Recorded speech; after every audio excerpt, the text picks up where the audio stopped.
John Jebaraj வீட்டில் இருக்கும்போது, அதாவது கணவன் மனைவியாக இருக்கும்போது, டைவர்ஸுக்கு அப்ளை பண்ணாததுக்கு முன்னால இருக்கும்போது பல விஷயங்கள்ல அவருக்கு கணவனுக்கும் மனைவிக்கும் பல முரண்பாடுகள் ஏற்பட்டிருக்குது. வாக்குவாதங்கள், இப்படி நிறைய விஷயம் அவர் வாழ்க்கையில் போயின்னு இருக்குது. நிம்மதி இல்லை. அதனால் அவர் வீட்டை விட்டு வெளியேற ஒரு நிலைமைக்கு வந்து விட்டார். அதுக்கப்புறம் என்ன செய்கிறார், அவர் மேலே கேஸ் போட்டிருக்காங்க. பாலியல் தொல்லை, சிறுமிகளுக்கு பாலியல் தொல்லை கொடுத்தாரு ஜான் ஜபராஜ் அப்படின்னு சொல்லிட்டு. இப்போ அது விசாரணைக்கு வந்துக்குது. இதில் உண்மையான குற்றவாளி யார் அப்படின்றத இனிமேல் விசாரணைக்கு அப்புறம் தான் அது நமக்கு தெரியும். வெளியில் உள்ளவங்களுக்கு முழுமையாக தெரியாது. வீட்டில் என்ன நடந்ததுன்னு ஜான் ஜபராஜுக்கும் அவருடைய மனைவி அவருடைய உறவுகளுக்கும் தான் தெரியும். கூட இருந்தவங்களுக்கு தான் தெரியும். 24 மணி நேரமும் கூட இருந்தவங்களுக்கு தான் அந்த வீட்டுக்குள்ளே என்ன நடந்தது அப்படின்ற விஷயம் நல்லா முழுமையாக தெரியும். இப்படி ஜான் ஜபராஜ் வந்து தன்னுடைய 1 மணி நேர வீடியோவை போட்டிருக்காரு. அதில் வந்து எல்லாத்தையும் சொல்லியிருக்காரு. வீட்டுக்குள்ளே என்ன நடந்தது, வீட்டை விட்டு வெளியேறிய பிறகு என்னென்ன நடந்தது, அவருடைய சபை அடித்து நொறுக்கப்பட்டது, அவர்கிட்ட இருந்து காணிக்கை கேட்டு மக்கள் கேட்டாங்கன்னு போய் ஒரு நிலத்தை விற்கிறதுக்கு போயிருக்காரு. இப்படி எல்லாம் வீட்டை விட்டு வெளிவந்த பிறகு நடந்திருக்குது. இந்த விஷயம்லாம் பல இன்னல்கள், இக்கட்டுகள், அவமானங்களை ஜான் ஜபராஜ் சந்தித்து கொண்டிருந்தார். அதுக்கப்புறம் அவர் கைது பண்ணியிருக்காங்க. வாங்க அந்த 1 மணி நேர வீடியோவில் மனைவியை பற்றியோ அவருடைய குடும்பத்தை பற்றியோ என்ன சொல்லியிருக்காரு நம்ம பார்ப்போம். வாங்க. என்னுடைய குடும்ப பிரச்சனையை நான் பொது இடத்தில் பேச விரும்பவில்லை, அதை செய்யவும் மாட்டேன். ஒருவேளை அவர்கள் தரப்பிலிருந்து ஏதாவது அவதூறான குற்றச்சாட்டுகளையோ இல்லை ஆதாரமற்ற குற்றச்சாட்டுகளையோ அவர்கள் பொது தளத்தில் வைத்தால் அதையும் நான் சந்திக்க தயார் என்று பதிவிடுகிறேன். அப்புறம் நானும் அநேக உண்மைகளை பச்சையாக வெளியே சொல்ல வேண்டிய வரும். அதற்கு எதிர்த்தரப்பினர் என்னுடைய ரீமாவுடைய குடும்பத்திலேருந்து அவங்க செய்ய மாட்டாங்க, கொஞ்சம் டீசெண்டாக நடந்துக்கிடுவாங்கன்னு நான் நினைக்கிறேன். என் குடும்ப பிரச்சனையை நான் கிட்டத்தட்ட அநேக ஆண்டுகள் சந்தித்து வருகிறேன். ஆனால் நானும் அவளும் அதை மேற்கொண்டு ஜபத்தினாலும் அறிவுரைகளினாலும் மேற்கொண்டு நாங்கள் அதை தொடர்ந்து செய்து கொண்டே வந்தோம். அந்த பிரச்சனை நான் வந்து அவசியப்படும் பொழுது சொல்கிறேன்னு சொல்லிட்டேன். அண்ட் பொது வளத்தில் தான் சொல்ல மாட்டேன், பொது தளத்தில் தான் சொல்ல மாட்டேன் நான். அது கடந்த ஒரு 2 வருடமாக கொஞ்சம் டாக்ஸிக்காக மாறி, குறிப்பாக அந்த ஜூன் மாதத்திற்கு முன்பதாக சில காரியங்கள் நிமித்தமாக எனக்கும் அவளுக்கும் உண்டான சில வாக்குவாதங்கள், சில கான்வர்சேஷன்ஸில் நான் வந்து 2 முறை சொல்லியிருந்தேன். இதற்கப்புறமும் இந்த மாதிரி பிரச்சனை தொடர்ந்து நடந்தால் அது டிவோர்ஸை நோக்கி போக வாய்ப்பு இருக்குது, வேண்டான்னு சொன்னேன். அதன் பின்பதாகவும் அது நடந்தது. ஸோ அதனால் நான் அதை முழுசாக சொல்ல விரும்பலை. ஜான் ஜபராஜ் அந்த 1 மணி நேர வீடியோவில் மனைவிக்கு சொல்கிறார், நீ என்னை பற்றி சொன்னியானா, நான் உங்கள் குடும்பத்தை பற்றி பச்சையாக சொல்ல வேண்டியது இருக்கும் அப்படின்னு ஜான் ஜபராஜ் சொல்கிறார். அப்போது ஏதோ நடந்துக்குது, அது கையும் கழுவுமா பிடிக்கப்பட்டுக்குது. ஜான் ஜபராஜ் அதை பார்த்துருக்கிறார், அது கண்டிச்சிருக்கிறாரு. பச்சையாக ஏதோ நடந்துக்குதாங்க. அதனால ஜான் ஜபராஜ் மேலே கோபம். ஜான் ஜபராஜ் இதை கண்டுக்காத விடலை, அதை கண்டிக்கிறார். இப்படி கண்டுக்காத விடலை, அதை அந்த சிறுமிகளுக்கு பாலியல் தொல்லை நடந்ததை கண்டுக்காத விடலை, கண்டிக்கிறார். அந்த நாள் அவர் மேலே கோபப்பட்டு இதுபடியெல்லாம் அவர் அலகழிக்கிறாங்க. இந்த விஷயத்தை யார் செய்ததுன்னா நான் நினைக்கிறேன் அவருடைய மச்சான் தான், பென்னட் ஹாரிஸ் தான் இதெல்லாம் செய்தவர். அதை ஜான் ஜபராஜ் நேரடியாக பார்த்துருப்பாரு, கண்டிச்சிருப்பார், செய்யாதலான்னு இருப்பார். செய்யாது இருக்க முடியுமா? ஒரு முறை அதை செஞ்சவனால, அந்த மாதிரி குணமுள்ளவனால திரும்ப திரும்ப செய்வான். அப்போ ஜான் ஜபராஜ் திரும்ப திரும்ப கண்டிச்சிருப்பார். இதை சரிப்பட்டு வராது அப்படின்னு சொல்லிட்டு அவர் வீட்டை விட்டு வெளியேறினார். இப்போ ரீமா ஷெரீன் வந்து யார் ஜான் ஜபராஜுக்கு சப்போர்ட் பண்ணலை, ஏன் ஜான் ஜபராஜை விட்டு விலகினாங்க? இப்போ மனைவியானவரை வந்து நம்ம பார்த்துக்கிற அளவுக்கு கணவனை வந்து ஏகப்பட்ட பேச்சு பேசுவாங்க, ஆனால் கூட பிறந்தவங்களை வந்து விட்டு கொடுக்க மாட்டாங்க, தன் தாய் தகப்பனை விட்டு கொடுக்க மாட்டாங்க. தாய் தகப்பனையோ உறவுகளை அண்ணனையோ தன் கூட பிறந்த அண்ணனையோ தம்பியோ சொல்லிட்டு அவ்வளோ கோபம் வரும். ஏன்னா அவங்க தப்பே செஞ்சிருந்தாலும் அவங்கள நம்ம எதுவும் சொல்லக்கூடாது. யாரு இந்த மனைவிகளோட தம்பிமாரில் உறவுகளை, அப்பா அம்மாக்களை. ஏன்னா இப்படி தான் இந்த ரீமா ஷெரீன் செஞ்சுருக்காங்க. கணவனுக்கு இங்கே சப்போர்ட் இல்லை, நியாயத்தின் பக்கம் இந்த ரீமா ஷெரீன் நிற்கலை. தம்பிக்காக வக்காலத்து வாங்கி ஜான் ஜபராஜை கண்டிக்கும் போது ஜான் ஜபராஜ் நான் இதை வெளியே சொல்லிவிடுவேன், போலீஸ்கிட்ட மாட்டி கொடுத்துருவோன்னே. அதிகமாக கண்ட்ரோல் இல்லாத போகும்போது என்ன செய்வாங்க, போலீஸை தான் நாடணும் நம்ம. ஏன்னா போலீஸ் ஸ்டேஷன் தான் போய் நின்று இவங்க மேலே இதுமாரி பண்ணுறாங்க, நான் சொன்னால் கேட்க மாட்டேன் அப்படின்னு ஜான் ஜபராஜ் சொல்லியிருப்பார். அதை வந்து இங்கே பெரிய ரணமாகி புரளியாகி ரணகலமாகிக்குது வீடு. ஏன்னா அந்த கேஸை வந்து ஜான் ஜெபராஜ் இப்படி சொல்றானா, நம்ம மேல கேஸ் பண்றோம்னு சொல்றானா, அவன் மேல நம்ம கேஸ் போட்டலாம் முந்திக்கின்னு சொல்லி இவங்க ஜான் ஜெபராஜ் அந்த சிறு பிள்ளைகளுக்கு பாலியல் தொல்லை கொடுத்தாருன்னு கேஸ் கொடுத்தாரு. அது கொடுத்து 6 மாசமா 1 வருஷமா ஆகுது. ஏன்னா ஆனா அப்போ வந்து குற்றவாளி இல்லைன்னு வெளியே அனுப்பிட்டாங்களே, ஜான் ஜெபராஜ் மேல குற்றம் இல்லை. அப்போ ஜான் ஜெபராஜ் தம்பி மச்சானை வந்து காட்டி கொடுக்கல. அது ஒரு பெரிய இஷ்யூ ஆகல. அப்போ எல்லாருக்கும் தெரியல.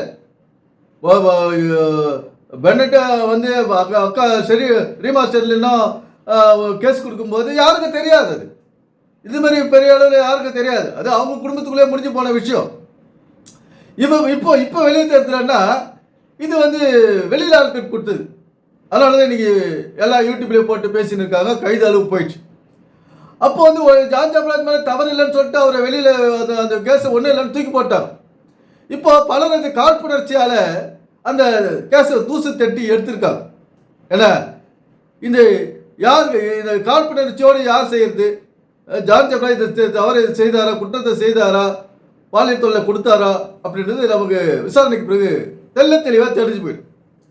இப்போ என்னுடைய கோணத்தில் நான் பார்க்கும்போது இந்த பென்னட் ஹாரிஸ் தான் பண்ணுற வேலை இது. அதுக்கு உடனடியாக இருந்த இந்த ரீமா ஸ்டெர்லின் ஜான் ஜெபராஜுக்கு அகேன்ஸ்டாக பேசி குடும்பமே பிரிஞ்சு போகிற அளவுக்கு வந்தாச்சு. இப்போ டைவர்ஸ் வாங்குற அளவுக்கு வந்தாச்சு. டைவர்ஸ் முடிஞ்சுதானே தெரியல. இப்படி இந்த கேஸ் ஆனது இப்படி போயிட்டு ஜான் ஜெபராஜுடைய நிலைமை இப்படி மோசமாக போச்சு. எல்லாம் வந்து ஏன் இப்படி நடக்குது நம்ம யோசிக்கிறோம். எல்லாம் இறை சித்தம். ஏதோ ஒரு நோக்கத்துக்காக தான் இதெல்லாம் நடக்குது. எதுவுமே அவருடைய நோக்கமோ எதுவுமே இல்லாத நடக்காதுங்க. அவருடைய அனுமதி இல்லாத, கடவுளுடைய அனுமதி இல்லாத எதுவுமே நடக்காது. ஏன்னா அதாவது ஒரு பாடத்தை மக்கள் கற்றுக்கொள்ளணும். அதுக்காக தான் இதெல்லாம் நடக்குது. வெளியே வருது, 4 பேருக்கு தெரியுது. இந்த மாதிரி ஜான் ஜெபராஜ் இப்போ விசாரணை வளையத்துக்குள்ளே இருக்கிறாரு. பார்ப்போம் இது எது உண்மை, யார் மேலே யார் குற்றவாளி என்றதை நம்ம பார்ப்போம். இந்த மாதிரி ஜான் ஜெபராஜ் இந்த ரீமா ஸ்டெர்லின் நம்பலை தம்பியை மாட்டி விடக்கூடாது என்ற ஒரு பாசம். தம்பியை மாட்டி விடக்கூடாது. அதான் சொல்கிறேன். கணவனை பற்றி 1000 பேசுவாங்க. யாரும் இந்த மனைவிமார்கள் கணவன் எதிரியாக அசிங்கமாக திட்டுவாங்க. ஏன்னா அவனை மதிக்க மாட்டாங்க. யார கணவனை. ஆனால் தன் கூட பிறந்த அண்ணன் தம்பியை அவ்வளோ தலைமையில தூக்கி வச்சுன்னு ஆடுவாங்க. அக்கா தங்கச்சி தலைமையில தூக்கி வச்சுன்னு ஆடுவாங்க இந்த பெண்கள். கணவன் பேச்சை காதலோட வாங்க மாட்டாங்க. அவன் என்ன சொல்கிறான், ஏது சொல்கிறான், காதல கூட வாங்குறது கிடையாது. இப்படி தான் இன்று பல குடும்பங்கள் போயிட்டு ஜான் ஜெபராஜ் குடும்பத்தை போல ஜான் ஜெபராஜ் தைரியமாக பிரிஞ்சு போயிட்டாரு. ஆனால் சில பேரால், பல பேரால், பல கோடி மக்களால் பிரிஞ்சு போக முடியாத இந்த மனைவிகள் என்னும் மாய வலையில் சிக்கி இன்னைக்கு கணவன்மார்கள் தவிச்சு நிற்காங்க. இதுக்கெல்லாம் ஒரு முற்றுப்புள்ளி வரும். இதெல்லாம் ஒரு பாடம், நமக்கு வாழ்க்கைக்கு ஒரு பாடம். இதெல்லாம் இனிமேலாவது இந்த பெண்கள் கிறிஸ்துவர்கள் மனம் திரும்பி ஒரு ஒரு ஒழுங்கான, ஒரு நியாயமான, ஒரு கௌரவமான வாழ்க்கை வாழணும். கணவனுக்கு ஏற்ற வாழ்க்கை வாழணும், மனைவிக்கு ஏற்ற வாழ்க்கையை வாழணும், பிள்ளைகளுக்கு ஏற்ற வாழ்க்கையை வாழணும், நம்முடைய எதிர்காலத்துக்கு ஏற்ற வாழ்க்கையை வாழ வேண்டும். அதற்காக தான் இதெல்லாம் நடக்குது. உலகத்தில் எவ்வளோ நடந்துட்டு தான் வருது. அவசரத்தில் ஒரு பாடம் மனுஷன் கற்றுக்கொண்டே வரான். யாரும் வந்து இந்த உலகத்தில் இப்படியெல்லாம் வாழணும்னு யாரும் சொல்லலை. என்ன ஒரு வரைமுறை இல்லாத இன்றைக்கி அவங்க வாழ்க்கை போயிடுது. மனைவிக்கும் கணவனுக்கும் உள்ள காம உறவுகளை எப்படி பரிமாறிக்கணும் அப்படின்ற ஒரு விழிப்புணர்வு கிடையாது. இதை செஞ்சால் குற்றம், அதை செஞ்சால் குற்றம், இதை செஞ்சால் தப்பு, அதை செஞ்சால் தப்புன்னு எவனா சொன்னா அதை கேட்டுக்கின்னு இங்கே கணவன் மனைவிக்குள்ள உறவு இல்லாத இருக்கிறது. இப்படி தான் இன்றைக்கி குடும்பத்தில் குழப்பங்கள் வந்துருக்குது. கணவன் மனைவி இங்கே சந்தோஷமாக, சமாதானமாக விட்டு கொடுத்து ஒரு ஆனந்த வாழ்க்கை வாழணும், ஒரு ஆரோக்கியமான வாழ்க்கை. அதுதான் வாழ்க்கை. சும்மா இந்த நேரமாக சண்டை போட்டுன்னு பேசிக்கின்னு ஏற்றுக்கின்னு, காசு வீட்லேயும் பிரச்சனை, காசு இல்லாத வீட்லேயும் பிரச்சனை. ஏன்னா காசு இல்லைன்னா கூட கணவன் மனைவி ஒற்றுமையா இருந்து, ஒன்றாக இருந்து, அன்பாக இருந்தா அந்த வீடு ஆசீர்வாதமாக இருக்கும், நல்ல செழிப்பாக இருக்கும், பணப்பற்றாக்குறையெல்லாம் போயிடும். எப்படி அதுதான் இங்கே ரகசியம். அதுதான் ரகசியம். வாழ்வியல் ரகசியம் என்ன, வாழ்க்கையின் வெற்றியின் ரகசியம் என்ன, கணவன் மனைவி இங்கே அன்பாக இருக்கணும்.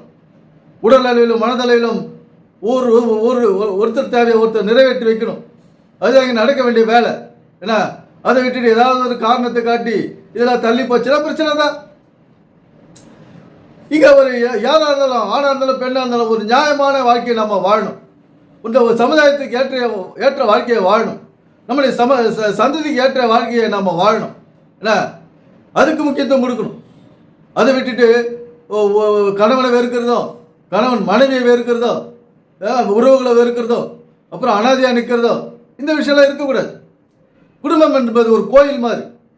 அதில் வாழ்றது யாருன்னா நாம தான் தெய்வங்கள், நாம் தான் தெய்வங்கள். பேசும் தெய்வம், பார்க்கும் தெய்வம், என்ன நடமாடும் தெய்வம் நாம் தான், நாம தான். எங்கேயோ இருக்குது தெய்வம், தெய்வம், யாரோ கடவுள் எங்கேயோ இருக்கிறாரு, அவர் பெரிய சக்தி. என்ன சக்தி இது அவருக்கு? முடிஞ்சு போச்சு, அவர் சக்தியெல்லாம் முடிஞ்சு போச்சு. படிச்சாரு, காட்டை படிச்சாரு, கடவுளை படிச்சாரு, கடலை படிச்சாரு, நெருப்பு படிச்சாரு, நீரை படிச்சாரு, அவர் கடமை முடிஞ்சு போச்சு. இனிமே படிக்கிறது நம்ம தான் கடவுள். நம்ம தான் கடவுள் என்றாரு இந்த வேதத்தில். தேவர்கள் யார்? தேவர்கள் நம்ம தான். ஏன்னா நாம இந்த உலகத்தில் செழிப்பாக ஆனந்தமாகவும் ஆரோக்கியமாக வாழ வேண்டும் என்பதற்காக உருவாக்கப்பட்டது இந்த பைபிள். அது ஒரு ஆரோக்கிய குறிப்பு புத்தகம். அது குடும்பத்தை மையமாக வைத்து எழுதப்பட்ட புத்தகம். அது நம்முடைய சமுதாய செயல்பாடுகளை வைத்து எழுதப்பட்ட ஒரு சத்திய புத்தகம். இதெல்லாம் யாரும் சொல்றது கிடையாது. யாரும் சொல்றது கிடையாது. பாட்டு பாடு கைத்திட்டு கண்ணு மூடு காணிக்கு போடு, பாட்டு பாடு கைத்திட்டு கண்ணு மூடு காணிக்கு போடு, இதுதான் சொல்றாங்க. இதை சொல்லி நம்முடைய வாழ்க்கை இன்னைக்கு வீணா போனது தான் இங்க நடந்துங்கிற வேலை. எந்த பிரச்சனைக்கு யாரும் முன் வந்து முடிவு சொல்றது கிடையாது. அத்தையோ மாமாவோ மச்சான். ஏன்னா எல்லாருமே ஒரு குழம்பிய நிலைமையில இருக்காங்க. எது முக்கியம், எது தேவையில்லை, எது தேவையில்லை. வழிபாடு முக்கியமா, வாழ்க்கை முக்கியமா, இறை வழிபாடு முக்கியமா, வாழ்க்கை முக்கியமா தெரியாது. அப்படி தைரியமா வாழ்க்கை தாண்டா முக்கியம், அந்த ஒழுங்கா வாழ்க்கையை வாழ்ந்துட்டு போன்னு யார் சொல்லுவாங்க? இன்னைக்கு ஜான் ஜெபராஜ் வாழ்க்கையை இழந்து போய் நிற்கிறாரு. அது நமக்கெல்லாம் ஒரு வேதனை ஆகுது. இன்னைக்கு ஜான் ஜெபா ஒரு பெண்ணை கூட்டு போயிட்டாரு, அதை தான் இங்கே பெருசாக பேசுறாங்க. ஏன்னா ஜான் ஜெபராஜ் மேல பொய்யா புனைந்து இருக்கிறாங்களே, அந்த பெண்ணை கூட்டிட்டு போகிறதுக்கு காரணம் என்ன? அதெல்லாம் அலசி ஆராய்ச்சி கிடையாது. இல்லை, இனிமே நம்ம பார்ப்போம். அந்த இது வாட்டம், இது விசாரணை முடிஞ்சு வரட்டும். யார் நல்லவன், யார் கெட்டவன், என்ன நம்ம செய்யணும், நம்முடைய எதிர்காலத்துக்கு என்ன செய்யணும், எதை நம்ம ஒதுக்கணும், எதை நம்ம வரவேற்கணும், எதை நம்ம எடுத்து கையாளணும், வாழ்க்கையை எப்படி நடத்தணுன்றதை நாம இந்த ஜான் ஜெபராஜ் விசாரணைக்கு அப்புறம் முடிவெடுப்போம். எனவே சிந்திப்போம், செயல்படுவோம். நன்றி, வணக்கம் நண்பர்களே.